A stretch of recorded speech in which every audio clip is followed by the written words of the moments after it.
반가워 아들. 당장은 어린아이인 너를 보호하고 곧 있으면 너의 선배 겸 스승 노릇도 해야 하며 언젠가 먼 미래에는 너의 영원한 친구로 남게 될 아빠다.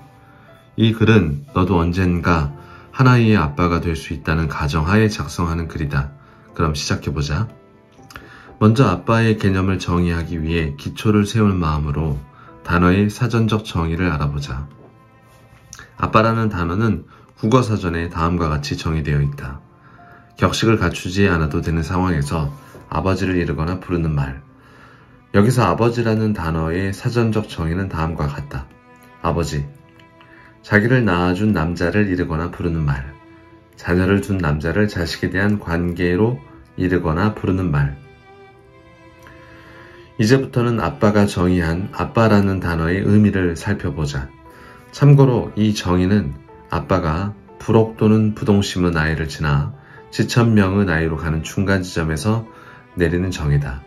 풀이하면 세상의 유혹에 넘어가지 않는 40대에서 하늘의 뜻을 알게 되는 50대로 넘어가는 중간 지점이라는 의미다.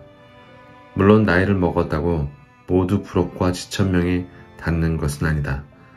늘 스스로를 돌아보고 겸손한 마음으로 깨달음을 갈구하고 그 깨달음에 따라 행동하는 자만이 불옥과 지천명에 닿는다.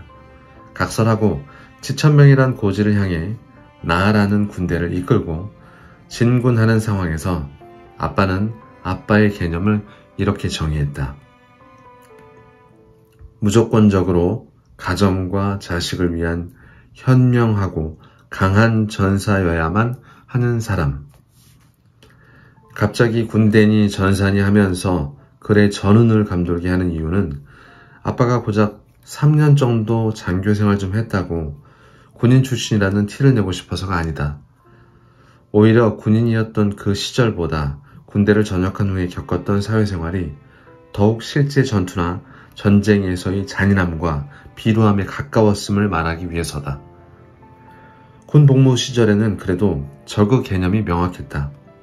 그러나 사회생활을 시작하고부터는 도대체 누가 적이고 누가 아군인지 분간이 되질 않았다. 피하 식별이 난해한 경우가 잦았다. 여기서 말하는 적은 비단 사람만이 아니다.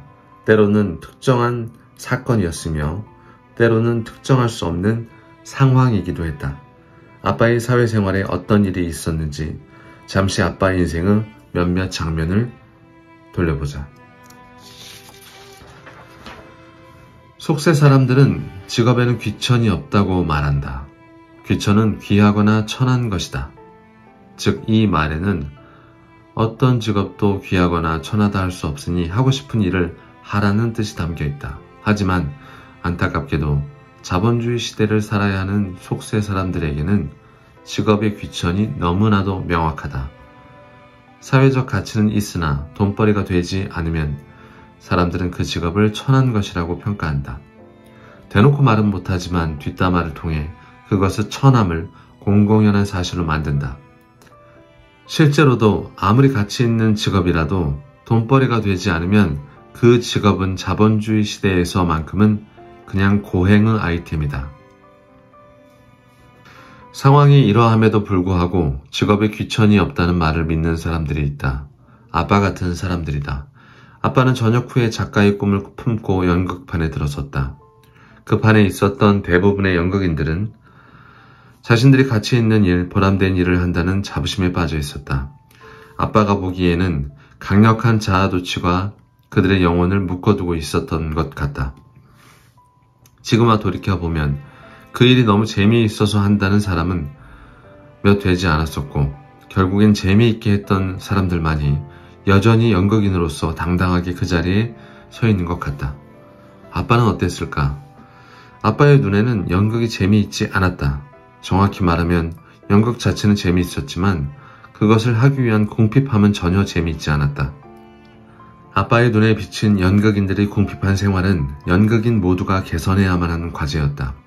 아빠는 그 과제를 해결하고자 진정성을 가지고 행동하는 자만이 그들이 소중히 여기는 그 연극 정신을 오랫동안 이 세상에서 뿌리내리게 하려는 진정한 연극인이라고 생각했다. 그러나 애석하게도 현실에서는 연극정신이라는 미명 아래 착취만 이뤄지고 있었다. 그것은 누가 누구를 착취하고자 하는 착취가 아닌 자본사회의 착취 구조가 연극판으로 전이되는 것을 막지 못해 발생하는 착취였다. 그 착취의 현장에 아빠는 아빠의 가장 파릇했던 젊음의 몇 년을 보냈다. 비록 함께했던 사람들 대부분이 순수하고 감사한 분들이여 그 시간들이 추억처럼 느껴지지만 사실 그 시간들이 앞서 말한 전체적인 그림에 있어서의 착취의 한 형태라는 사실은 변하지 않는다. 아빠는 좋은 사람들과 함께하는 연극이 너무 좋아서 지역신문 기자, 학원 강사, 아르바이트 등의 다른 일을 하면서까지 연극을 하기 위한 돈을 벌어야 했다.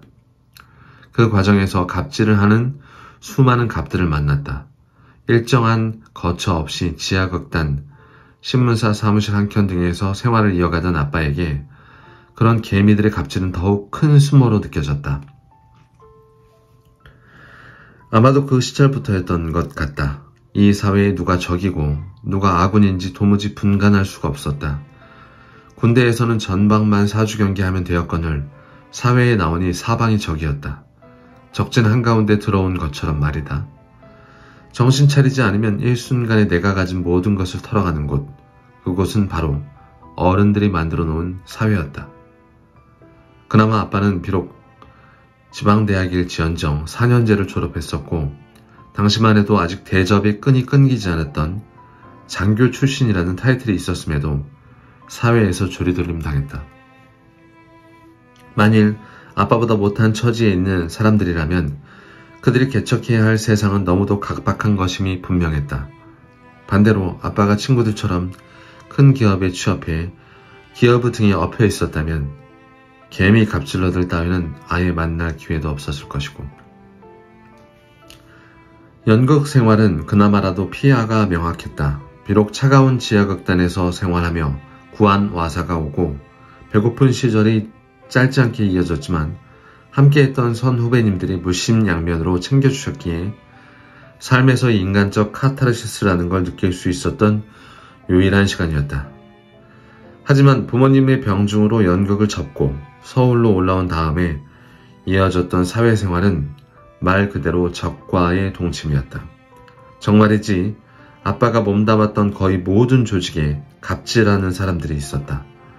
수십 가지의 사례 중에 대표적인 갑질만 뽑아보면 이렇다.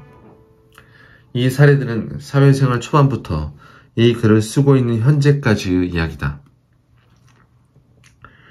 기자에게 고양이 똥을 치우라며 여기자들과 어울려 다니는 편집장, 직원들 월급이 밀려 있음에도 고급 수입차를 타고 놀러 다니는 대표이사, 일 열심히 한다고 메신저 보내서 퇴근하라고 짜증내는 직원들,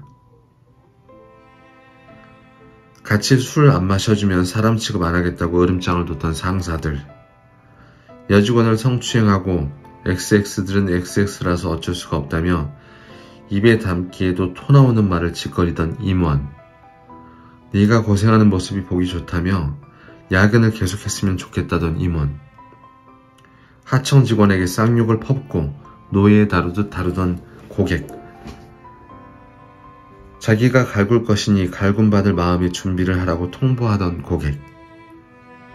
혹시나 싶어 말하지만 아빠가 쓰레기장에 다녔던 건 아니다. 어떠니? 세상에 이렇게까지 나쁜 사람들이 많아도 되는 것인지 그런 생각이 들지 않니?